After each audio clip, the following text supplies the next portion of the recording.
Good morning, Pomfret. Your first chapel speaker is the biggest sweet cheeks lover. Your second chapel speaker has been driving since he was 5. And your third chapel speaker is unfortunately from New Jersey. Your chapel speakers today are Huang, Colton Kendig, and Zane Enders. Enjoy.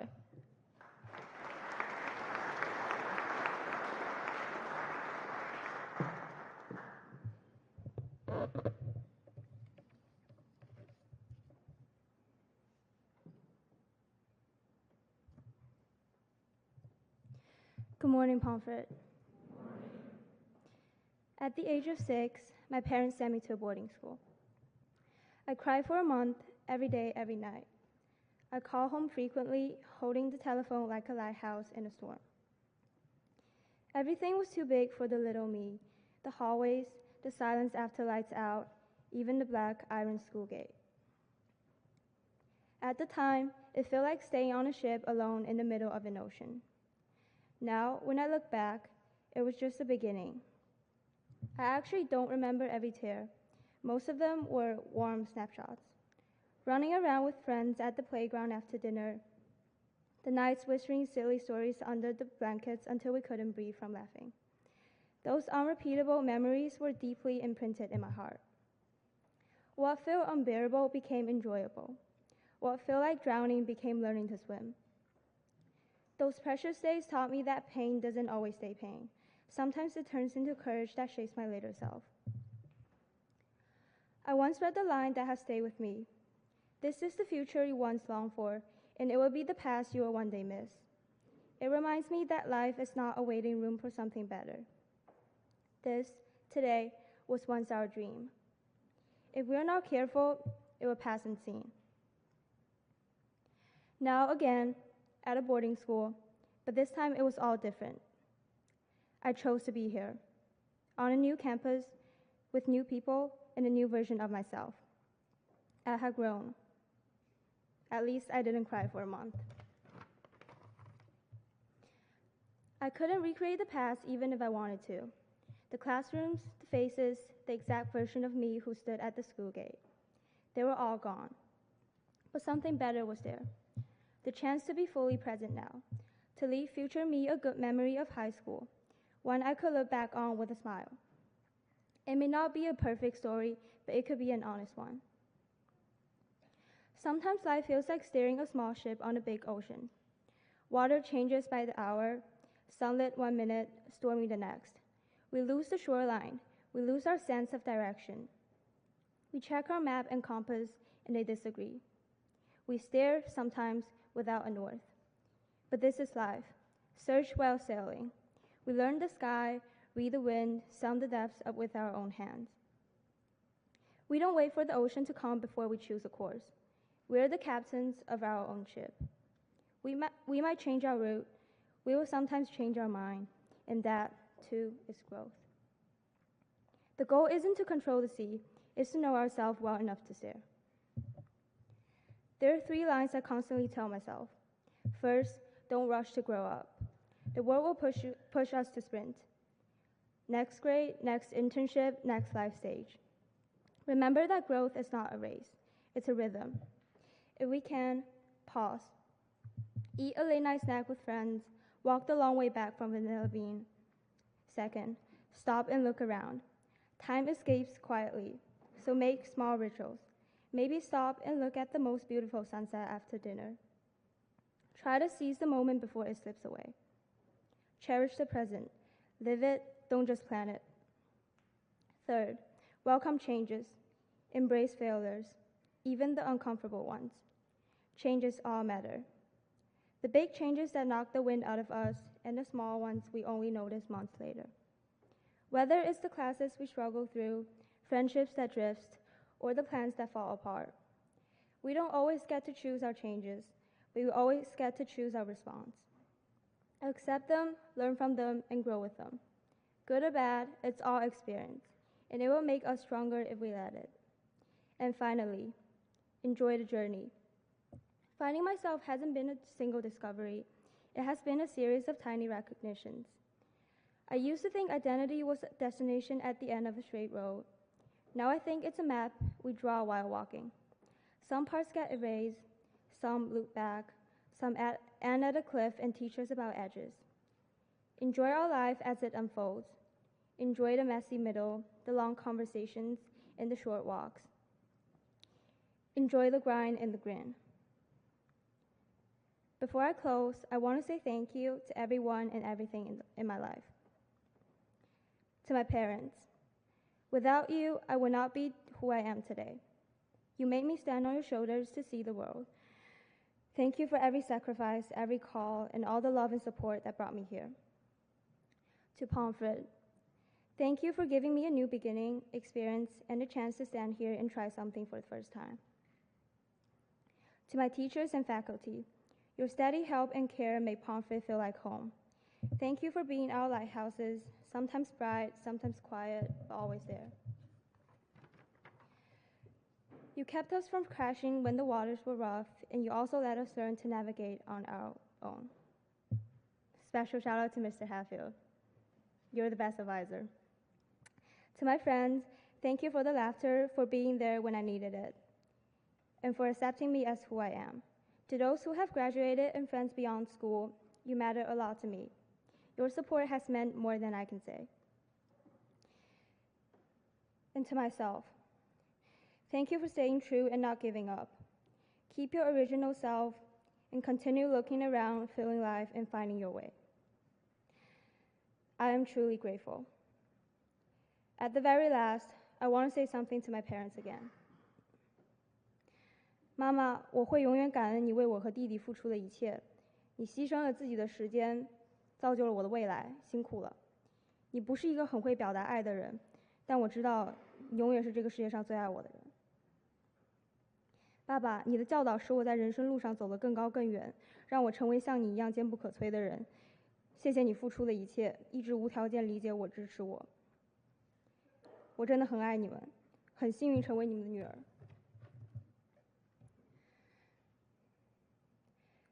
My name is Huang XinYi.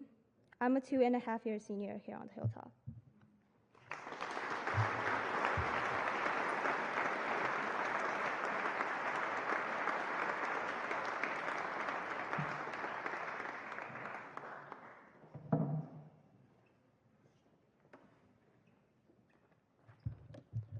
Morning, Pomfret. To be completely transparent, I started writing this speech 2 nights ago, without much direction on where it's going. Like many others who've stood in this chapel before me, I've tossed ideas in the air restlessly, trying to land on something that felt right. The last 2 weeks, I've toyed with previous ideas I've heard from my past 3 years. How injury has shaped someone, the importance of family, the list goes on. None of these felt fitting for my speech today, though, so I decided to start thinking about the things that have shaped who I am.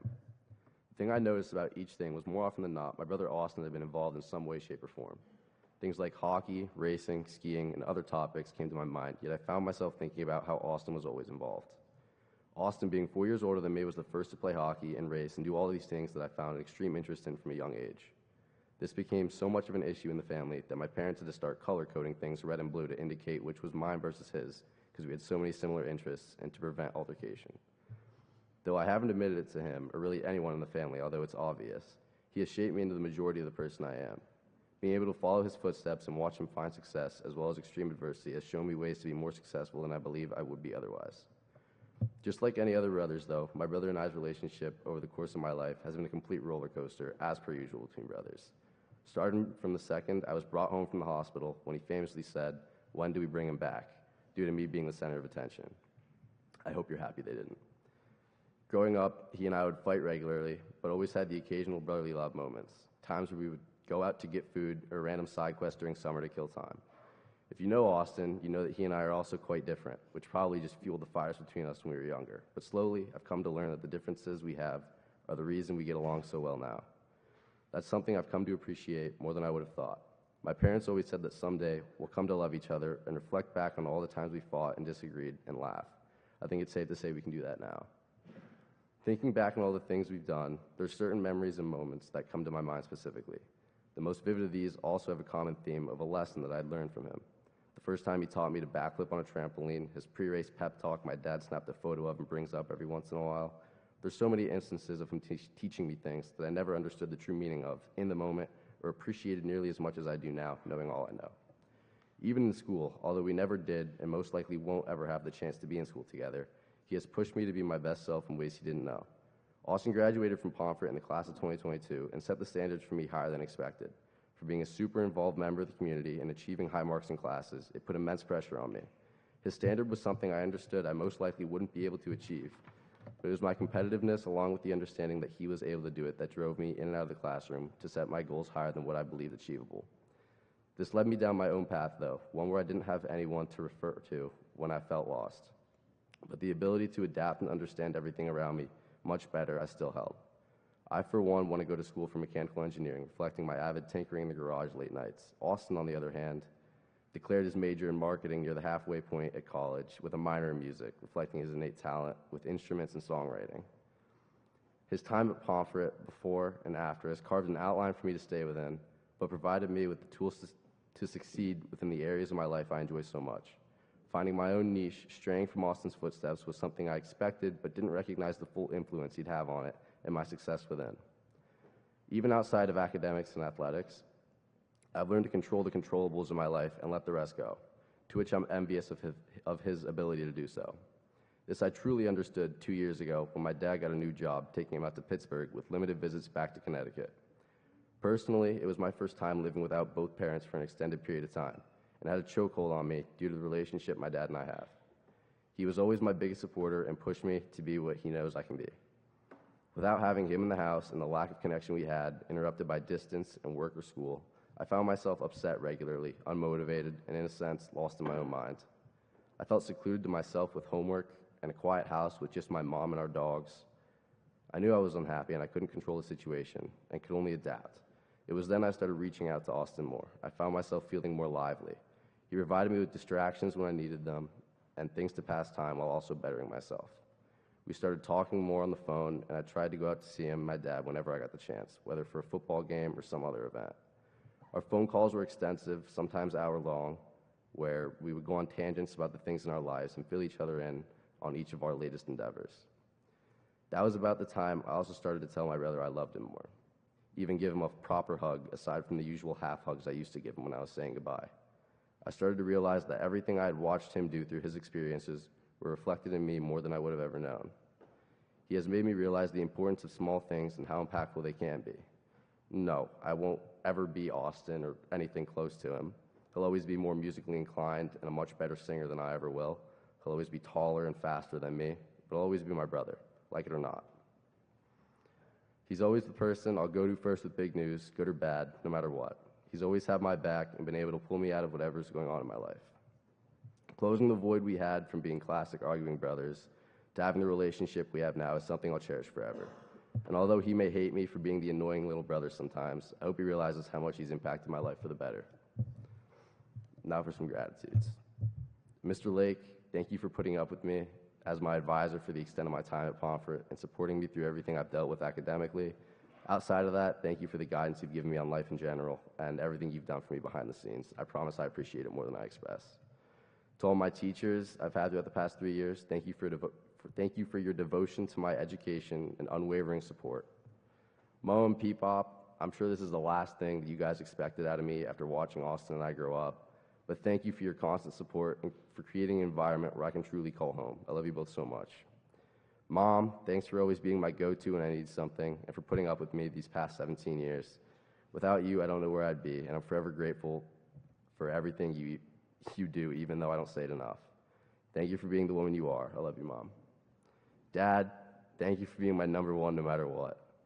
From hundreds of practices and games to the 7,000-mile trip this past summer, I really don't know what I'd do without you.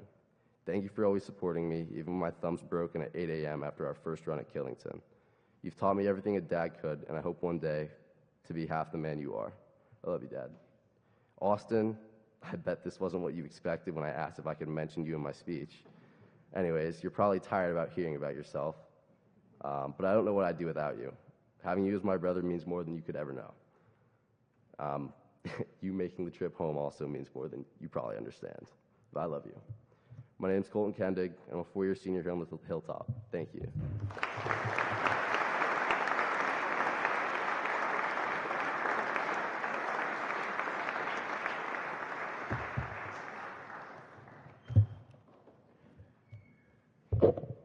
Good morning, Pomfret. I am an entertainer. From the moment I could talk, I was always this way. I've spent many years as a performer in musicals and shows, and even more years as a goalkeeper. I love it, every second of it. Before our speeches this morning, I wanted to perform a song, Everlong. Now, unfortunately, I wasn't able to, due to time constraints, but this song is a wonderful representation of how I feel. There is beauty in everything. Dave Grohl may have been talking about a woman that he loved, but I'm speaking to everything special in the world. That is what I love. I love to see when people care so deeply about something, even when it's not going their way. If you've listened to any song ever, there's always a deeper meaning than what's on the surface. But when you fully listen to a song, you can feel the artist behind it. You can feel the pain, the heartbreak, the joy behind every word. Let me share with you one of my favorite quotes. Which would you rather choose? A world with pyramids or without? A fairly simple question, but a meaningful one. There's so much baggage with pyramids, and yet they are beautiful. This question is from one of my favorite movies, The Wind Rises, and I do suggest you check it out, even if you don't like Studio Ghibli. This movie is about a man doing what he loves. He creates magnificent airplanes and dreams of making them soar through the sky, but reality tells him to make them for the Navy, for war. Life doesn't go his way, but what does he do? He keeps trying. And that's what we're all doing, trying our best every day. There are two things that coaches have always told me that shaped me into who I am. One being, leave your heart on the field. And two being, give your 100% every day. Some days it's only 80 or 50 or 10%. But if you give the full 100% of that, you've succeeded. I fully stand by these. If you choose to do something, you need to do it. I get that most of the time people don't see how hard you work, especially the days when you want to be anywhere else but where you are. But it's the things you do when nobody's looking that makes you who you are. Going back to our engineer from The Wind Rises, he does exactly that. He does the good things even when nobody's watching. He gets back up and keeps going. He chooses to live in a world with pyramids. I choose to live in that world too, where there's so much determination and emotion that goes through our every action. I need those things, just like I need soccer and I need music. I play music to help myself. Music lets me work through my emotions when I don't know how to. Music is one of the greatest things that mankind has ever made. It's a piece of the soul. It is because of those sad feelings or times that make the rest of my life and everyone else's life worth living. Darkness makes the light shine brighter. I don't know if you're going through a tough time or if you need to hear this, but things get better. You just need to pick your head up and keep moving and choose to live in a world with pyramids. Now, to my gratitudes. I want to thank my best friend, Anson. You've always been my best friend for so many years, and I still remember the days when we'd go to your house, play Battlefront, and fight with sticks as if they were lightsabers. You are one of the best people I've ever met, and I'm proud to call you not just my best friend, but my brother. I want to thank my advisor, Mr. Gibbs, and to the rest of the advisee group. P.S. Gray, I call Gibbs on the chair tomorrow. I want to thank Remy, Avery, Rowan, Lance, Owen, Lucas, and everybody I've had the honor of calling my friend. He's not here, but I want to thank Mr. Martin. I'm proud to say I'm the last person to have ever been taught by both Mr. and Mrs. Martin, and he always believed I could be more than I was and encouraged me to follow my dreams of studying environmental engineering. I want to thank my friends who graduated, especially Nat, Chaz, Anna, and Lachlan. I want to thank the boys varsity soccer team and to all the teammates who I've played with here at Pomfret on 3, together on 6, Daliac. I want to thank my Lord and Savior, Mikel Arteta, for Arsenal. Barely scraped out that draw yesterday. This year is our year for sure. To my parents, I would not be who I am today without you. Dad, you inspire me every day to be the best person I can be, and the way you persevere through the hardest challenges life could ever throw at you is an inspiration to everyone you meet. I could only hope to be half the man you are someday. Mom, sometimes I worry I'm too much like you, but no matter what, you always taught me to fight through everything, and I always give all I had. You both never stopped fighting, and neither will I. Zoe, I miss you a lot, and I know you're doing great over in Italy, but I still miss you every day. You and Caroline are the best sisters I could have asked for, and I wanted to use your guitar today, but just knowing that that piece of you is here is enough. I know I tell you this all the time, but I love you. I want to give an extra special thank you to Mr. A. I may not go to the Tuck ever, but when I do, I'll always stop and talk to you. And you're right, we could always use some defrag time every now and then. My name is Zane Noah Ender, and I'm a 3-year senior here on the Hilltop. Thank you.